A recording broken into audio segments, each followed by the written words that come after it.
Alright, we're here in EVE Online doing Making Mountains of Molehills 3 of 10 for the Industrial Career Arc. This one we're going to have to take a blueprint copy that is given to us for Civilian Afterburner and produce 2 runs of it, which it only has, and return the produced items to our agent. And basically only requires some titanium to manufacture them. I'm going to check, and as you can see in this current system, in the rookie system, all the manufacturing slots are taken up, which is usually what happens, especially in Urethra. As I was mentioning before, it's kind of a popular one. And generally the rookie systems in general are heavily trafficked. But nearby, just one jump away, is Unpus, and as you saw there, it has some free manufacturing slots. All it requires is a little bit of titanium to manufacture each one.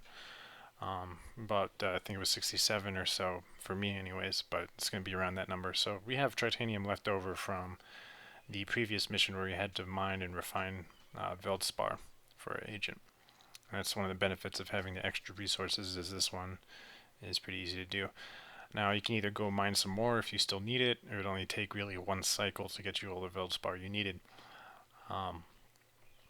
Or you can just buy some titanium off the market. I wouldn't suggest buying the Civilian Afterburner off the market because, as you see from there, their supply is kind of limited, and the people who sell them know that, people want to use them for this mission just to kind of get it done quickly, so they sell it for exorbitant prices. As you can see, it was $500,000, whereas the titanium cost is less than 1,000, I think. It was about half of it was about like 500 ISK per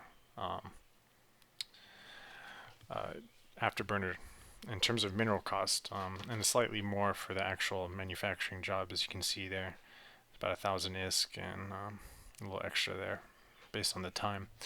Anyways, we can dock up with the station through the Science and Industry panel. Just select the station that's in Unpus. There's only one, or whatever system you happen to be in. Well, generally there's only one, maybe sometimes 2 that have manufacturing slots.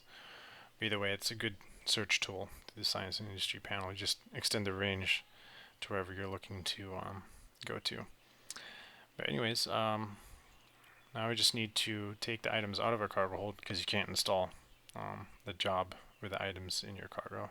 And the mining frigate has plenty of space to transport what we need, even though it's not that great at transporting goods that aren't actually unrefined ore because of the way its cargo is set up. And as you can see here, it requires Industry 1, 134 titanium for the whole thing. That's for me, it might be a little bit more for you. And once we've installed the job into one of the free slots, you can see we've got our job in progress now, and we're going to kind of speed up a little bit faster.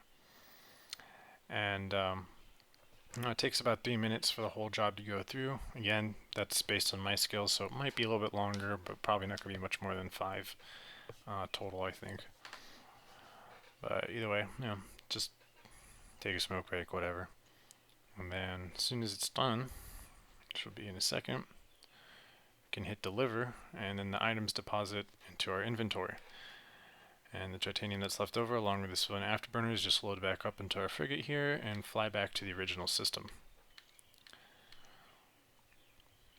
Now, make sure you're also looking at manufacturing slots when you open the Science and Industry panel, because there's other options there for research, material efficiency, and time efficiency. And that all relates to actual blueprint originals and other things that we don't really need for this mission in particular. And something I'll cover in another guide, the more advanced forms of research and industry.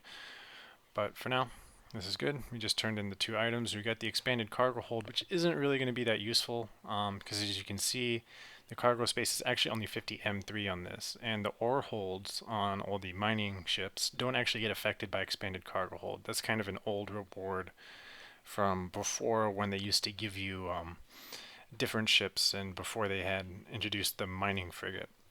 Basically, you would mine into your actual cargo hold, which is what you'll do if you use a ship that doesn't have a specified ore hold. This one in particular has that, so all the ore drops into there, but it can only hold ore, and like I said, doesn't get modified by that cargo hold. But other than that, that's pretty much it for this mission. So thank you for watching.